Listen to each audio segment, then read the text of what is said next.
Hello everyone and welcome to the channel. In this video, I will show you exactly how to buy Bitcoin on the eToro app. First of all, open up the eToro official site. Once you get into its site, you need to create your eToro account. To do that, click on the sign up button. Then fill in your details, such as username and a secure password. Then agree to the terms and conditions. After that, fund your eToro account.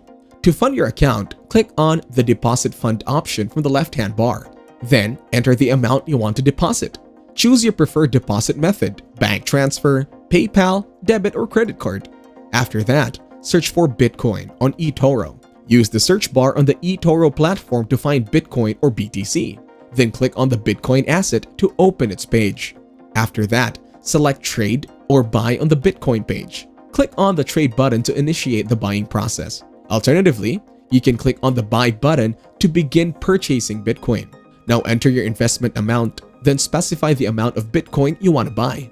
Enter the amount in Bitcoin units or your local currency. Double check all the details of your trade, including the investment amount and any risk management settings. Once satisfied, click on Open Trade to confirm your purchase. If you enjoyed this video, like it and share your comments or questions below.